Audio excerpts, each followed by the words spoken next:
How many more bones will you crush?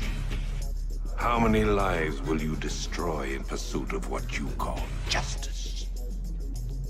You are the product of everything you fear. Violence, darkness, helplessness.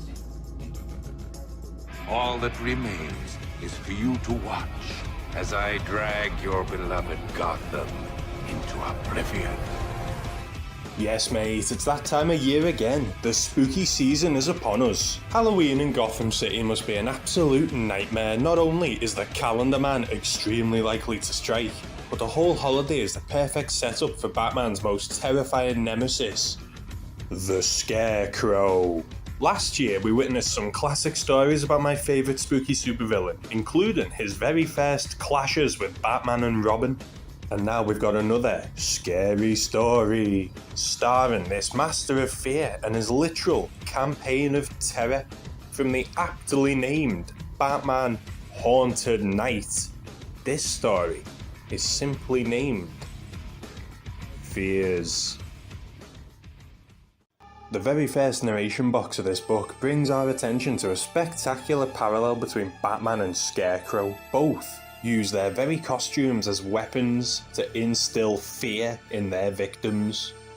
But while the Batman targets the superstitious and cowardly criminals, it's the innocent who Scarecrow terrorizes.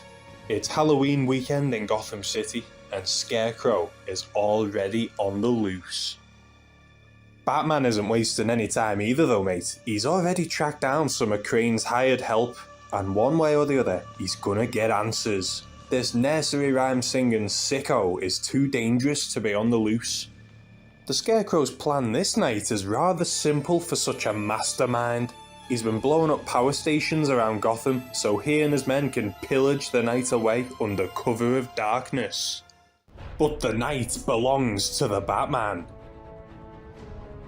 Even though it's took him days of sleepless detective work, finding Crane was the easy part. It's capturing him that'll be a nightmare. Scarecrow takes flight into the pitch black inner workings of the plant, hiding in the shadows like the boogeyman he really is. But Batman, unafraid, follows. Just as Scarecrow had planned, enshrouded in darkness, Scarecrow unleashes a burst of concentrated fear toxin, enough to drive 10 men insane. But somehow the Batman's will is so strong, he powers through and delivers a clean blow to Crane's glass jaw. Scarecrow is taken away by Gotham PD, and the Batman can finally rest. But Bruce Wayne can't, because he's hosting a charity Halloween costume party tonight. It's a nice chance for Bruce to mingle with the big names of Gotham, to feel out any potential threats, and maybe even to meet a pretty lady. But as Bruce dances with this mystery woman, Scarecrow makes moves of his own. His costume is booby-trapped with fear toxin. And like pulling the pin of a grenade out, the removal of a single piece of straw spells doom for his guards. Looks like for Wayne, the night's only just begun, because sadly whenever Batman is needed, whatever Bruce Wayne wants becomes irrelevant. He has no choice but to don his cape and cowl. Scarecrow continues his parade of panic by attacking the power stations, denying Gotham light and power, and turning the city dark as Crane's own twisted soul. It had taken Batman days to seize the Scarecrow the first time, and now his exhaustion's catching up to him, so much so that a common street punk gets a good slash in. This night ends up a failure for Batman as, like a needle in a haystack, Scarecrow remains uncaptured. But the night isn't a total failure for Bruce, because the mystery woman he was smitten with returns and gives her name, Gillian Maxwell. The next night, Batman continues his manhunt for Scarecrow, as he wishes he was still with Gillian instead. He's distracted by thoughts of his new lady, and that's about to cost him. A swarm of crows suddenly assault Batman, mercilessly ripping into the caped crusader. Crows infected with the chemically induced insanity of Crane's fear toxin. Now this murder is trying to murder the Batman. And yet all the hero can think about is Gillian. Her energy is intoxicating to Bruce. She's all he can think about. When he's with her, he doesn't feel the crushing fatigue of being Batman anymore. He's wide awake and ready to play. But before play comes work, and there's definitely still business to be done. The case of the human Scarecrow.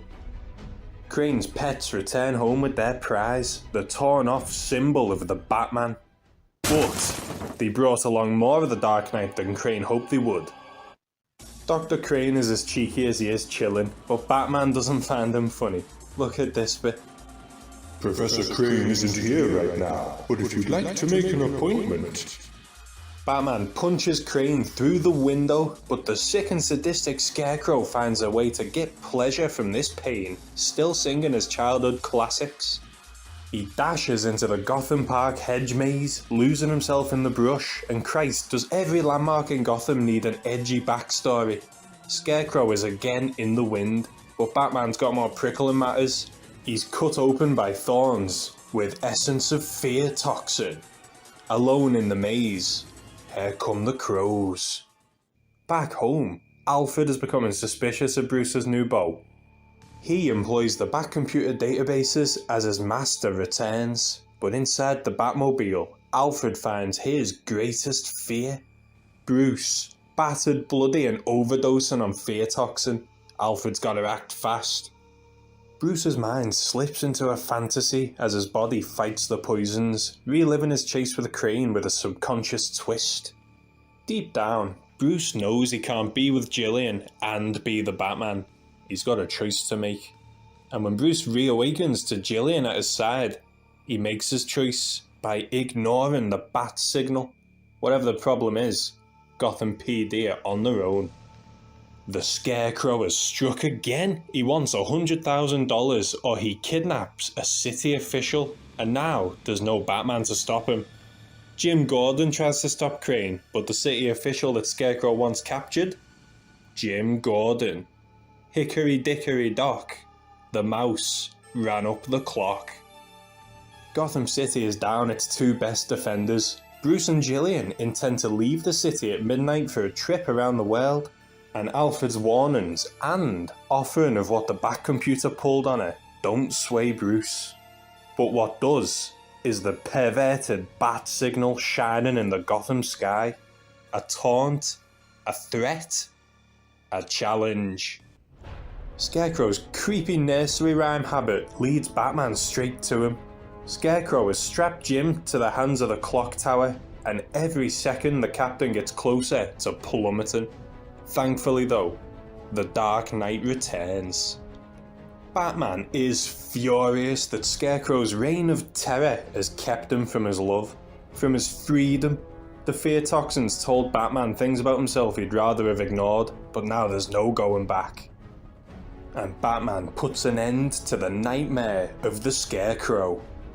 But Bruce can't ignore who he truly is. Even for a face as pretty as Gillian's, Alfred's evidence is infallible. There's no chance of happiness for Bruce Wayne, but does Bruce Wayne even matter? Or is the only important one the Batman? Gillian is a name now, but she's had many, almost as many as she's had husbands, all of whom mysteriously die after marriage. Gillian was a black widow that Alfred is happy to sweep away. But all this pain has done is harden Bruce's mission. He is both Bruce Wayne and Batman, not because he has to be, but because ever since the night of his parents' murder, he chooses to be. This story was by Tim Sale and Jeff Loeb, the masterminds behind The Long Halloween, and when I first read Long Halloween, I did love their interpretation of Scarecrow. I was gutted he was hardly in it, because he's got such a whimsical, creepy design, and that shot with the horse is beautiful. And his weird habit of speaking in nursery rhymes makes him like a horror movie monster. I'm very glad that this Scarecrow got a story of his own, and he had a great showing in every encounter after his first escape. He either outsmarted or outran Batman. Which honestly is how these fights should go, because a spangly nerd like Jonathan Crane isn't going to try and stand up to the buff legend that is Batman. He's got like an 8-pack on the cover, mate, no one's messing with him. Stuff like the toxin-drenched thorns in the maze, or the fear-infected crows are the type of things Crane should be doing. Sick but imaginative attacks to spread fear.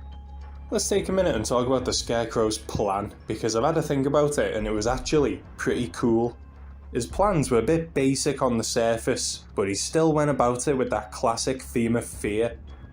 First, he was turning off all the power so his goons could plunder Gotham, and of course a lot of people are naturally scared of the dark, so even that fits Crane's MO. But then, he was just holding people hostage and for ransom. That's not very Scarecrowy, at first glance. But the way he held Jim hostage was a very phobia-inducing kind of dilemma, wasn't it? So although technically he was doing standard thug stuff, I can see bits of classic Crane shining through in how he went about doing them. Batman's journey was fantastic. The idea of almost abandoning his crusade before Scarecrow's own fear toxin actually helped him see the light was boss. Being torn between what he wants as Bruce Wayne and his duty as Batman reminded me of Mask of the Phantasm. Overall, I've had another frightfully fun time with Dr. Crane tonight. Oh, and that reminds me, when are DC gonna canonise Fraser and Niles as relatives of John? They're all Cranes and they're all psychiatrists, it writes itself. I hope you enjoyed tonight's terrifying tale. I know I did.